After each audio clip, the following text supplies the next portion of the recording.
The quiet observer Priya Sharma arrived at Ardor Publishing precisely at 7:15 every morning, an hour and 15 minutes before anyone else. The security guard, Mr. Joshi, would nod as she passed, her sensible shoes barely making a sound on the polished marble floor. By now, he knew not to attempt conversation beyond a simple greeting, not because Priya was unfriendly, but because her mind was already cataloging the day's tasks.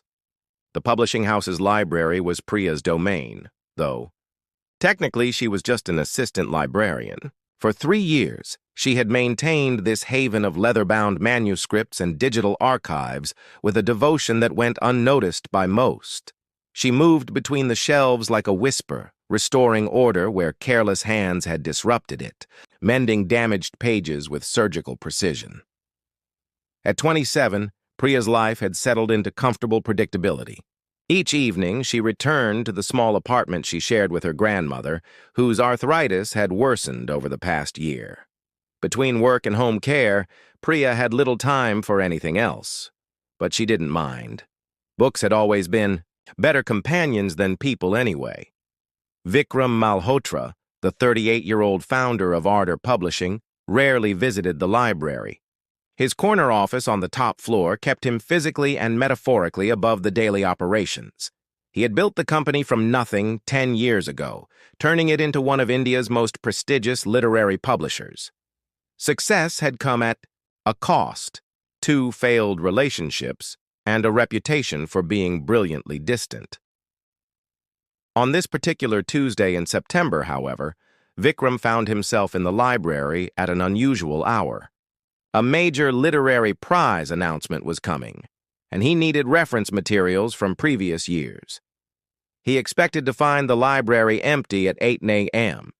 Instead, he discovered Priya gently cleaning the spine of an antique dictionary with a small brush. She didn't notice him at first, absorbed in her task with a focus that made him pause. Her movements were methodical, yet somehow tender, as though the book were a living thing deserving of care. "You're here early," he said finally. Priya, startled, nearly dropping the brush. "Mr. Malhotra, I'm always here at this time." "Are you?" He couldn't recall ever seeing her before, though something about her seemed vaguely familiar. "Yes, sir. 3 years now." She placed the dictionary back in its place with reverence. "Were you looking for something specific?" Vikram explained. His needs, and without hesitation, Priya led him to exactly the right section. As she pulled various records and articles, he noticed how she remembered not just where everything was, but specific details about each publication.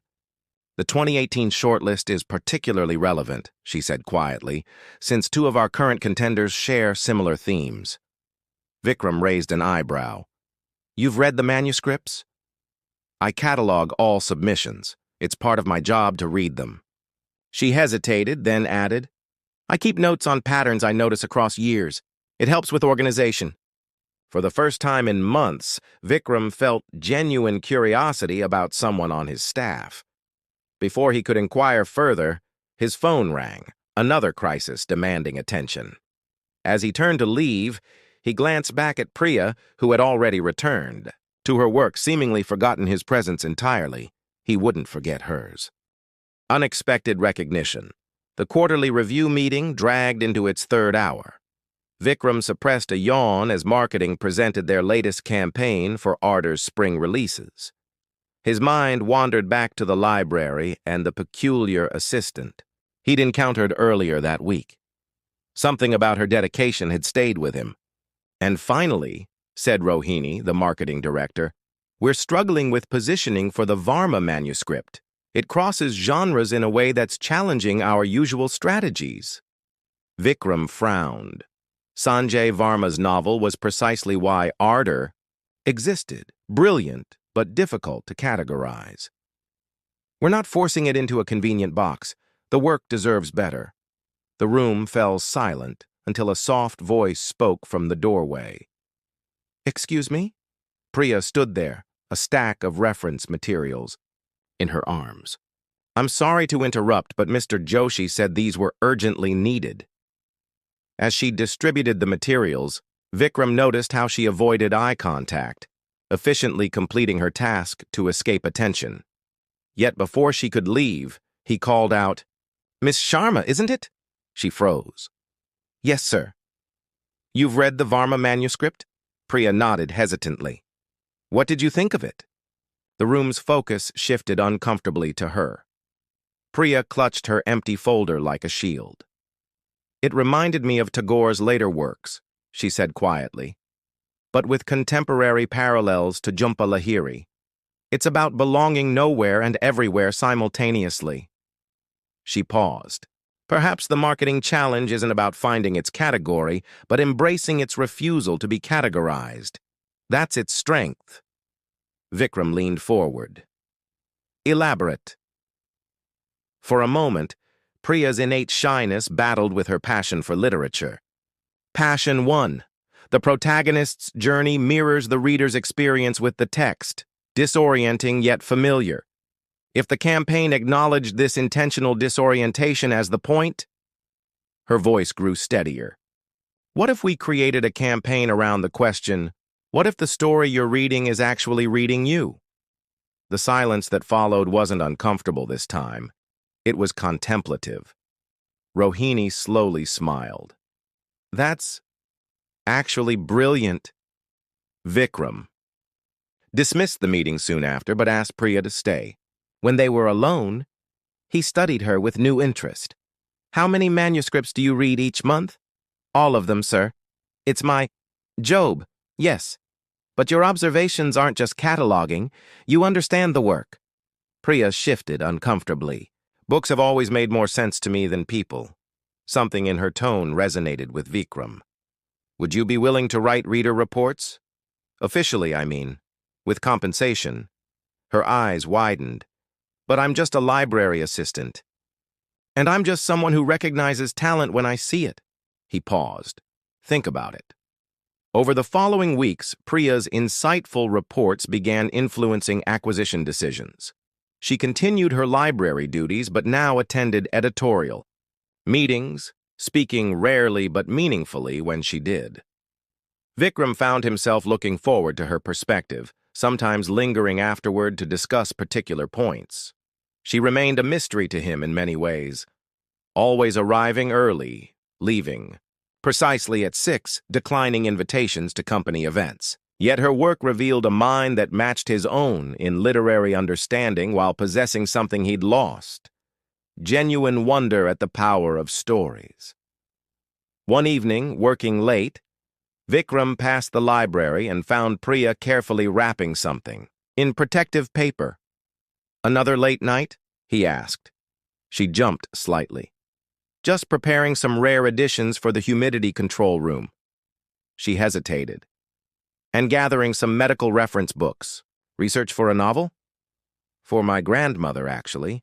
Her condition is complex." Vikram saw the worry in her eyes. "Is there anything you need? The company has excellent medical resources." "That's very kind, but we manage." She smiled faintly. "She raised me after my parents died. Taking care of her isn't a burden." As she turned to leave, balancing books and her worn shoulder bag, Vikram impulsively said, "Let me help you home with those, at least." Her startled expression suggested no one had offered her simple assistance in a very long time. Parallel Lives, the auto rickshaw journey to Priya's neighborhood, revealed a different Mumbai than the one Vikram typically navigated.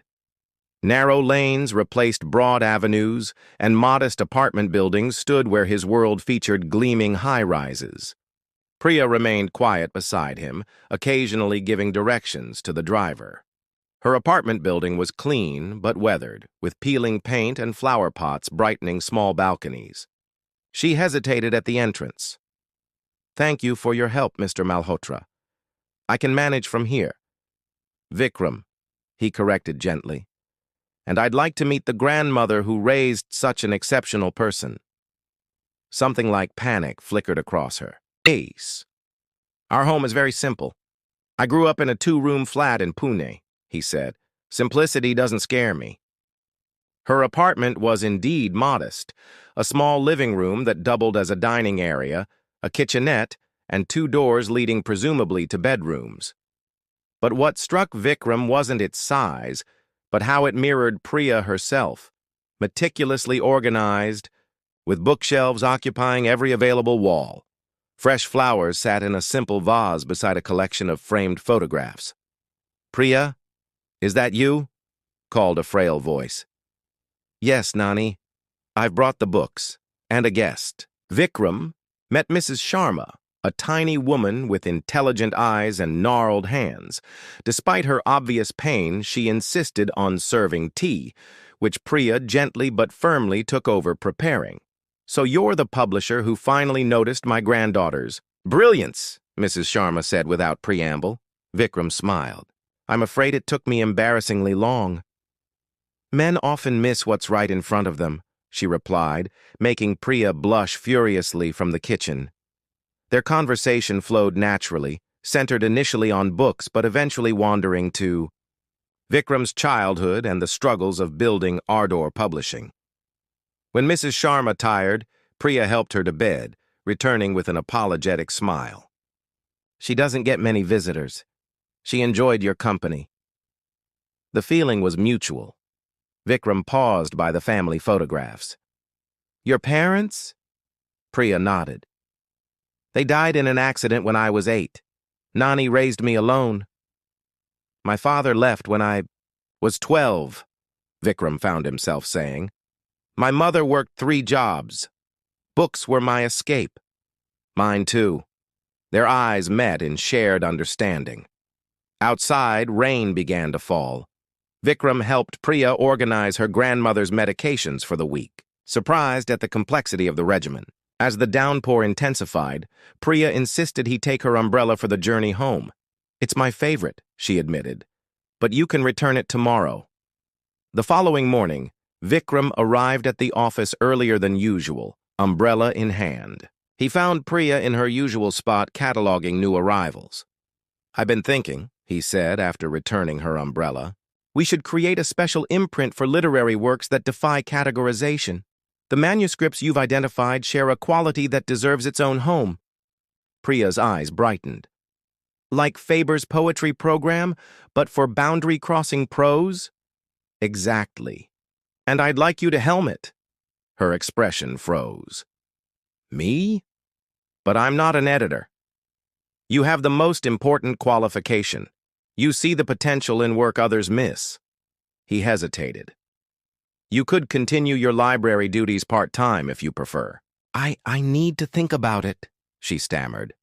What she didn't say, but Vikram was beginning to understand, was that change, even positive change, threatened the delicate balance of her carefully constructed life.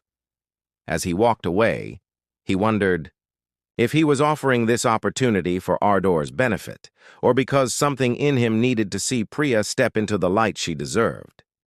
The turning point.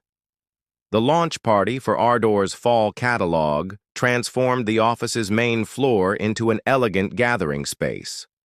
Literary critics mingled with authors and industry professionals, while waiters circulated with champagne and hors d'oeuvres.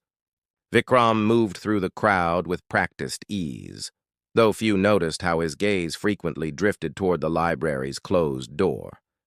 Priya had declined to attend, citing her grandmother's health. It had been 3 weeks since his offer, and, while she continued providing reader reports, she hadn't given him an answer about the imprint position. Their interactions had remained professional, but guarded. He respected her boundaries, but found himself increasingly drawn to the quiet strength behind her reserve. Near midnight, the party still in full swing, Vikram slipped away to his office. To his surprise, a light shone from beneath the library door. Inside, he found Priya surrounded by manuscripts, her hair escaping its usual neat bun, a focused intensity in her expression. "You missed the party," he said softly. She looked up, momentarily startled. "I had an idea about the Varma launch that couldn't wait." Vikram approached, noticing the elaborate storyboard she'd created, a visionary marketing plan that connected the novel's themes to an interactive reader experience. This is extraordinary. It came to me while caring for Nani tonight. She hesitated. Her doctor suggested a specialized treatment program, but it's expensive and would require more of my time. I was going to decline your offer, but then I realized... Realized what? Vikram moved closer. That I've been hiding in the library, using my responsibilities as an excuse to avoid taking chances. Her eyes met his. I'm terrified of failing, but more terrified of never trying. So you'll take the position? Yes, but with conditions. Her voice gained confidence. I'll need flexible hours for Nani's treatments, and I want to maintain oversight of the library. It's important to me. Done, Vikram said without hesitation. Anything else? Priya took a deep breath. Yes. I need to know why you've taken such an interest in me. Is it just professional? The directness of her question caught him off guard. For years, Vikram had maintained careful distance from everyone at Ardor, protecting himself after his fiancée had left him for his former business partner. But something about Priya's genuine nature had slowly dismantled his defenses. No, he admitted, not entirely. A moment of charged silence passed between them. I should go, she said quietly. Nani will be waiting. Let me drive you, he offered. This time, she accepted. In the car, Vikram asked about her grandmother's treatment. As Priya explained the specialized therapy, he realized the financial burden it represented. Without thinking, he offered to help. No, she said firmly. I appreciate your kindness, but I need to do this myself. My independence matters to me. I understand. And he did. It was one of the qualities he most admired in her. At her door, he handed her a small package. I was going to give you this. At the party. Inside was a first edition of Tagore's Gitanjali, her favorite poet. The inscription read, To Priya, who reminds us why words matter. Vikram. Her fingers traced the cover reverently. This is too precious. So are you, he said simply. Their eyes met, and for a moment, the carefully maintained distance between them seemed to dissolve. Then Mrs. Sharma called from inside, breaking the spell. Good night, Vikram, Priya whispered, his name on her lips, for the first time. As he drove home, Vikram realized that in trying to bring Priya into the light, something in him had awakened as well, something he had thought was lost forever. New Beginnings, the small literary bookshop in Bandra, buzzed with anticipation. Boundaries, Ardor's new imprint under Priya's direction, was launching its first title, Sanjay Varma's novel, now a critical sensation thanks to her innovative marketing approach. The interactive elements she'd designed had created pre-release buzz unlike anything Ardor had experienced before. Vikram watched from the back as Priya introduced the author. Gone was the invisible library assistant. In her place stood a composed woman whose quiet passion commanded attention. Her simple silk kurta replaced her usual muted attire, and she'd worn her hair down, a small change that symbolized larger transformations. 6 months had passed since that night in the library. Priya had excelled in her new role while maintaining her standards in the library, having trained 2 assistants to help. Her grandmother had responded well to treatments, now able to attend special events like tonight's launch, evident in the proud smile she directed at her granddaughter from her wheelchair in the front row. The relationship between Priya and Vikram had evolved with careful deliberation. Professional boundaries remained important to both, but they'd established rituals of their own, weekly literary discussions over tea, occasional weekend visits to Mrs. Sharma, who delighted in challenging Vikram's opinions on everything from politics to poetry. After the event, as staff cleared away chairs and guests dispersed, Vikram found Priya in a quiet corner, contemplating the wall of books. Congratulations, he said. Your vision made this happen. She smiled. Our vision. I couldn't have done this without your trust. I always saw your potential even when you couldn't. And I saw yours, she replied softly. Mine? He raised an eyebrow. To be more than the successful businessman. To reconnect with why you started Ardor in the first place, for the love of stories that change us. She touched his hand briefly. You've changed too, you know. He nodded, acknowledging the truth in her words. The past months had reawakened his passion for publishing beyond profit margins. His board had noticed the difference, commenting on his renewed engagement. Your grandmother is asking for you, he said. I think she wants to go home. Actually, she suggested we all have dinner to celebrate. She's quite fond of you. The feeling is mutual. She reminds me of my mother, terrifyingly perceptive. As they walked toward Mrs. Sharma, Vikram stopped suddenly. I have something for you.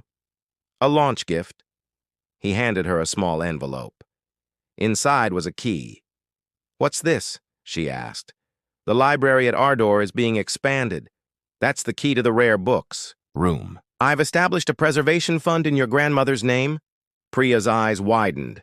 Vikram, that's a business decision, he interrupted with a smile. Your work preserving our archives deserves proper resources. But also, he took a breath. A gesture of gratitude for showing me that sometimes the most meaningful things develop quietly, over time, when we pay attention to what truly matters. Their fingers touched as she accepted the key, the contact lingering longer than necessary. The boundaries between them, professional and personal, had not disappeared but had become permeable, allowing connection while maintaining respect. Ready? Mrs. Sharma called impatiently. Priya smiled at Vikram. Yes, she answered, speaking to both her grandmother and the man beside her. I think I am. As they left the bookshop together, stepping into the warm Mumbai evening, both understood that their story was not about dramatic gestures or whirlwind romance. It was about recognition, seeing and being seen, and the courage to step beyond the comfortable boundaries of the lives they'd built in isolation. Their future, like the best stories Ardor published, remained unwritten, full of possibility, complexity, and the quiet power of invisible threads binding those who truly see each other.